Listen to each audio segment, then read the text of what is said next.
नमस्कार, आप देख रहे हैं UP India live TV news. देश प्रदेश के ताजा तरीन समाचारों के लिए देखते रहें निष्पक्ष, निडर, बेबाक आवाज के साथ UP India live TV news. अब समाचार विस्तार से। उत्तर प्रदेश सरकार द्वारा 1 जुलाई से 7 जुलाई तक वन महोत्सव सप्ताह चलाया जा रहा है, जिसके तहत पूरे उत्तर प्रदेश में 25 करोड़ पौधे रोपित करने का लक्ष्य निर्धारित किया गया है। वन महोत्सव सप्ताह के शुभारंभ पर बलरामपुर जिले में 22 लाख पौधे रोपित किए गए, जिसका शुभारंभ देवीपाटन मंडल के आयुक्त SBS गंगाराव द्वारा तहसील बलरामपुर के ग्राम कुठेना में पीपल का पौधा रोपण कर किया गया। इस दौरान जिला अधिकारी बलरामपुर और पुलिस अधीक्षक हेमंत कुटियाल ने भी पौधारोपण किया।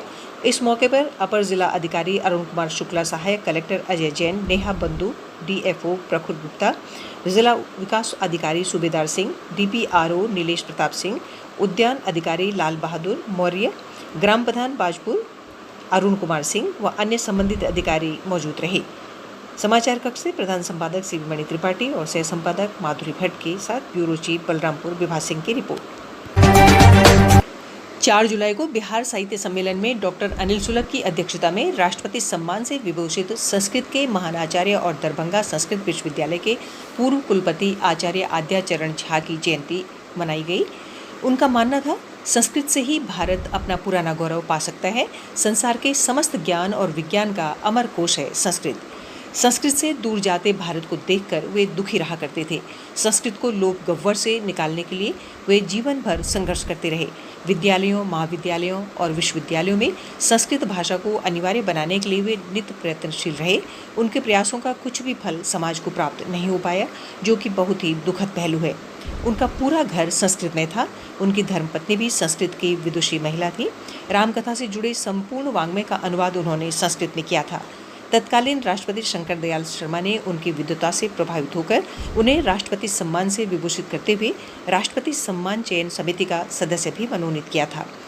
अनेक पुस्तकें लिखने के साथ साथ उन्होंने एक पुस्तकालय की भी स्थापना की थी। सम्मेलन के उपाध्यक्ष डॉक्टर शंकर प्रसाद, कुमार अनुपम, डॉक्टर विनय कुमार विष्णुपुरी, कृष्ण रंजन, राजकिशोर झा, अर्जुन कुमार सिंह, अमित कुमार सिंह, अमन वर्मा, निशिकांत आदि गणमान्य लोगों द्वारा आचार्य आद्याचरण झा को भावभीनी श्रद्धांजलि अर्पित की गई। बिहार हिंदी साहित्य सम्मेलन से डॉक्टर अनिल सुलभ की विशेष रिपोर्ट के साथ समाचार कक्ष से प्रधान संपादक CV मणि त्रिपाठी, सह संपादक माधुरी भट्ट। हिंदी देश परिवार एक अंतर्राष्ट्रीय संस्था है जो संसार को सुंदर और खुशहाल बनाने के लिए दृढ़ संकल्पित है। हिंदी देश परिवार की अध्यक्षा डॉक्टर अर्चना पांडे अर्ची का सपना है कि पूरे विश्व में सकारात्मक ऊर्जा के प्रसार से भाईचारे की भावना का विस्तार किया जाए। इस मुहिम में उनके साथ मंच के महासचिव बजरंगलाल केजरीवाल, अंतर्राष्ट्रीय संयोजिका इंदु उपाध्याय, पुष्पा बुक्सलारिया, डॉक्टर महेश कुमार जैन, कविता बाल पपली, अमरजीत सिंह, नीरजा शर्मा और मंच सलाहकार माधुरी भट्ट का योगदान महत्वपूर्ण है।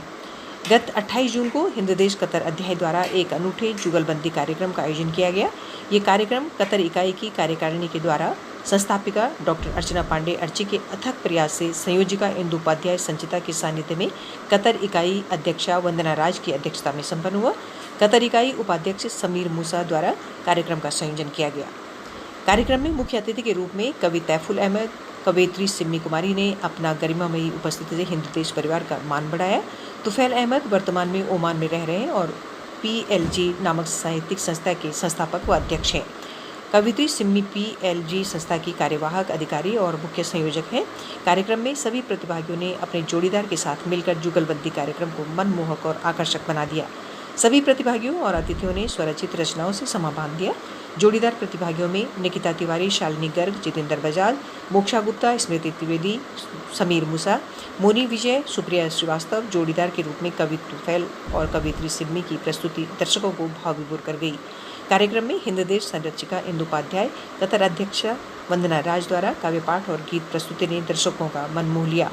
जुगलबंदी के अनूठे कार्यक्रम से सफलता के नए आयाम स्थापित कर एक देश से दूसरे देश की दूरी को मुट्ठी में समेट दिया गया है। हिंदी देश अपनत्व और परचम लहराकर विश्व बंधुत्व की भावना को प्रसारित करने में अग्रणी भूमिका निभा रहा है।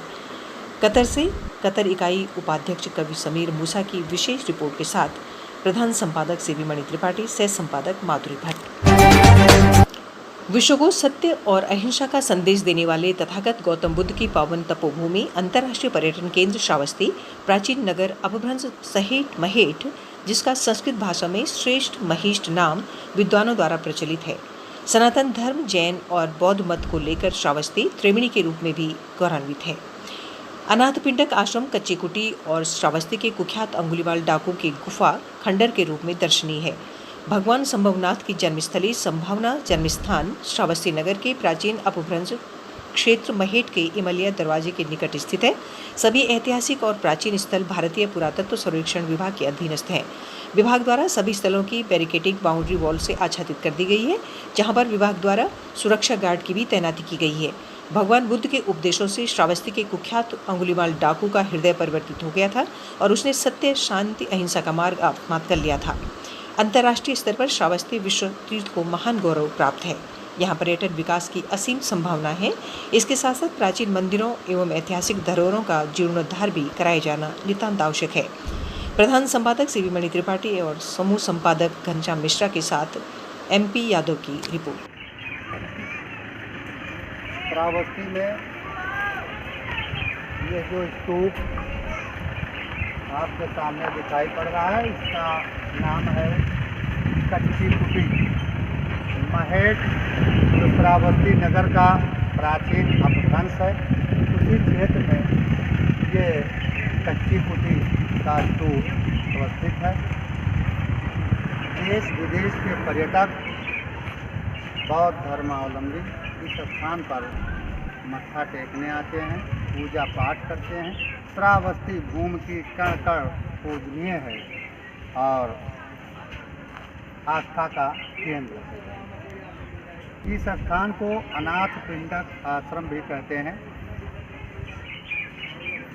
चीनी यात्री पायान एवं होएनसांग ने भी इस स्तूप के बारे में उल्लेख किया है।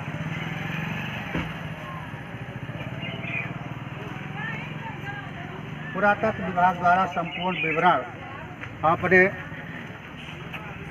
वीडियो जर्नलिस्ट से कहेंगे कि पूरा ये दर्शाएं, पूरा दिखाएं हमारे दर्शकों को कि बहुत अच्छा भारतीय पुरातत्व विभाग की ओर से पर्यटकों के लिए सूचना बोर्ड लगवाए गए हैं, जिसमें संक्षिप्त रूप से हर स्तूपों के बारे में लिखा गया है, उल्लेखित किया गया है।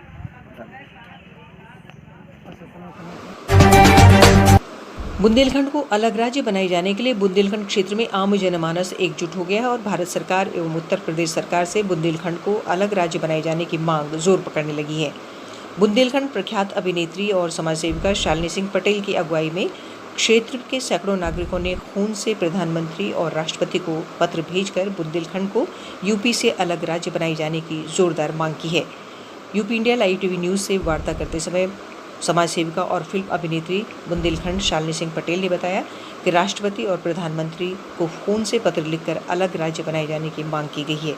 उन्होंने प्रधानमंत्री और राष्ट्रपति को भेजे पत्र में उल्लेख किया कि बुंदेलखंड भीख नहीं अधिकार मांग रहा है। प्रधान संपादक सीवी मणि त्रिपाठी और सह संपादक माधुरी भट्ट के साथ ब्यूरो चीफ बांदा की रिपोर्ट। इस मिट्टी में, इस दीवार में हमारे पूर्वजों की हड्डियां भी लगी हैं। किस तरह हमारे पूर्वजों को मारा गया है, यही आप अशोकनगर किराए में, मुझे ज्यादा नॉलेज नहीं है, मुझे इतना बताया गया है कि 150 लोगों को खड़ा करके अंग्रेजों ने गोली मार दिया गया। हमारे बुंदेलखंड, हमारे बांदा जिला के वासियों को तो हमें संकल्प लेना होगा कि हमें बुंदेलखंड अलग राज्य बनाना है। अगर इस राज्य के लिए हमें फांसी में भी चढ़ना होगा तो हम चलने के लिए तैयार हैं। हमें हमारी जान जाकर जब तक हम एक साथ नहीं आएंगे हम कुछ भी नहीं कर पाएंगे। और हमें पुलिस, लाठी, जेल से नहीं डरना होगा। हमें पैदल चलना होगा, 2 दिन भूखे रहना होगा, लेकिन हमें बुंदेलखंड के लिए लड़ना होगा, क्योंकि बुंदेलखंड के लिए सदियों से हमारी लड़ाई जारी रही। हमारे पूर्वजों ने लड़ाई लड़ा है और हमें भी इस लड़ाई को लड़ना होगा। मैं सोच रही हूँ कि हर घर से रानी लक्ष्मीबाई निकले, हर घर से भगत सिंह निकले। जब तक हम भगत सिंह, रानी लक्ष्मीबाई, विवेकानंद, सरदार पटेल जैसे हम लोग नहीं बनेंगे, हम कुछ भी नहीं कर पाएंगे। ये मिट्टी हमें बहुत कुछ सिखाती है, हम इस मिट्टी से हमें बहुत कुछ सीखना है। देश प्रदेश के ताजा तरीन समाचारों के लिए देखते रहिए UP India live TV news.